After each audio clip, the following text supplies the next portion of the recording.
últimos anos o jornalismo foi desrespeitado, desmoralizado, conspurcado. Desde aquele período que a Veja começa, em 2005, com factoides, com manipulações, aquelas campanhas aqui diárias contra o Haddad, cada ciclovia que era criada, aquele monte de denúncias, críticas, e comparando com o que ocorre hoje. A reação do jornalismo está sendo dura, vai ter que ter aquela autocrítica que a gente tem mencionado aqui, mas a reação começou a mostrar de repente para as novas gerações o que é o jornalismo. Um jornalista americano, gay, casado com um brasileiro negro, tendo 2 filhos, ou seja, o símbolo de toda essa modernização que ocorre no âmbito global e que está sendo soterrada no Brasil por essa avalanche de preconceitos que vem do bolsonarismo. Então, quando ele mostra todo o que é o jornalismo, o que são os valores, os princípios do jornalismo, os jornalistas veteranos investem por quê? Porque a casa exige que investa. E nós tivemos hoje um exemplo de jovens jornalistas que captaram a mensagem e teve um deles, deve estar começando a carreira agora pelo ar, jovem, lá teve um comportamento inesquecível na coletiva com o porta-voz da presidência. Assista. Perguntas que não ficaram claras para mim.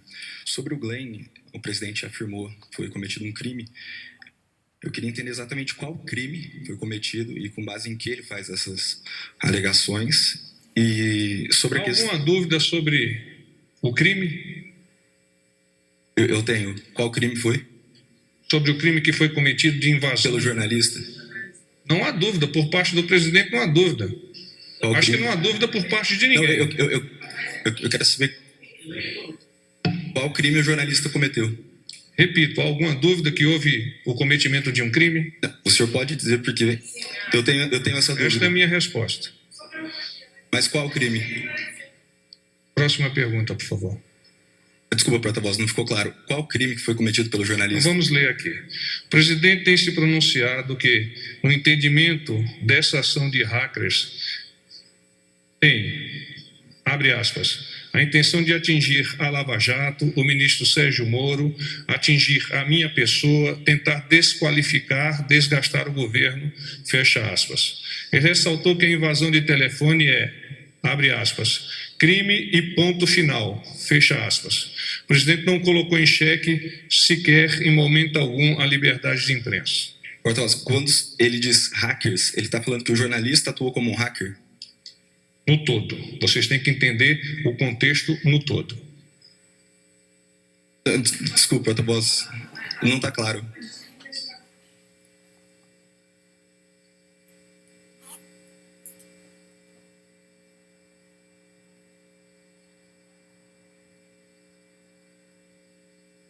A percepção pessoal do presidente é esta que eu acabei de anunciar. Como eu disse, é a percepção do senhor presidente. Tá. Outro ponto que não ficou claro, sobre a questão da OAB, na live à tarde, o presidente disse que não foram os militares que mataram o pai do presidente. Eu quero saber com base em que o presidente diz isso, se ele tem alguma garantia de que não foram os militares que mataram, se ele consegue refutar essa hipótese. Como ele disse na live, ele fez contato com algumas pessoas na ocasião, conheceu do tema na ocasião e foi a partir desse contato que ele expressou a sua opinião.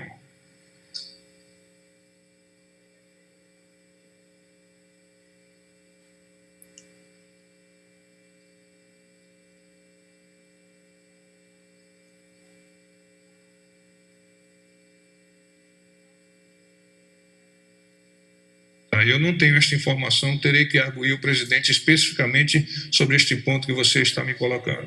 Tá bem?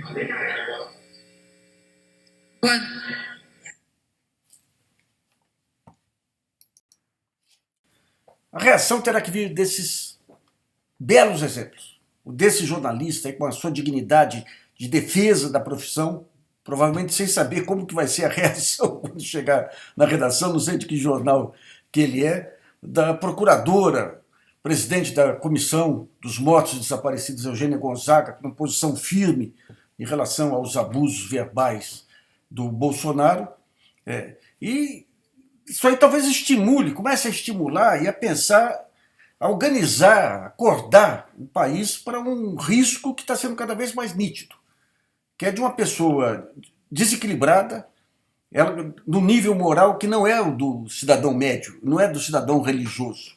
O nível moral dele é outro bicho, é um cara que cultiva a morte, cultiva a violência, cultiva a crueldade. O que ele fez hoje foi de uma crueldade única aí. Então, digamos, essa resistência vai ter que vir num certo momento e vai crescer a campanha pelo impeachment de Bolsonaro. E não adianta querer discutir as pessoas, não.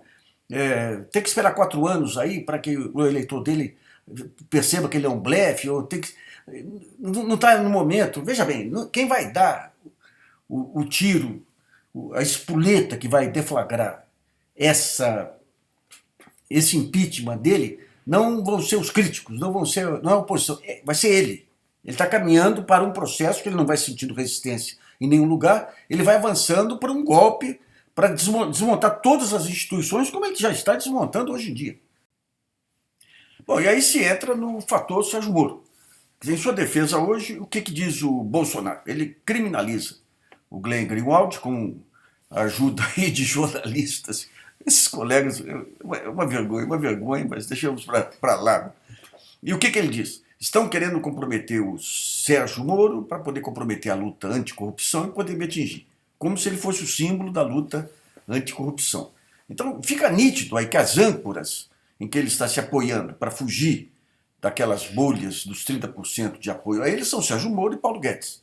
E chamo a atenção de vocês para 2 notícias que podem ter passado um pouco despercebidas aí. Uma matéria sobre os hackers, sobre o inquérito da Polícia Federal, constatando que o hacker, invadiu 10 celulares, ou seja, os 1.000 celulares vieram para 10.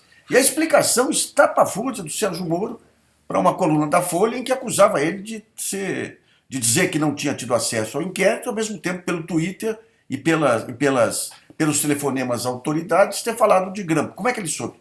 Ele fala, não, eu não tive acesso ao inquérito. Eu apenas comuniquei às autoridades sobre o risco de serem grampeadas. Ou seja, ele não tinha informação nenhuma lá, ele foi direto nas principais autoridades com que intenção, se nem sabia se elas foram grampeadas ou não, e se pelo visto não foram grampeadas. Estimular um clima de terror para poder adotar atitudes heróicas. Heróicas até um nome até paradoxal para o que está sendo feito. Então, digamos, o Moro é a grande ameaça democrática que se tem hoje, é a âncora que mantém Bolsonaro rumo aí a esse totalitarismo. Seria bom a Globo abrir os olhos que se o Bolsonaro vencer, ela perde.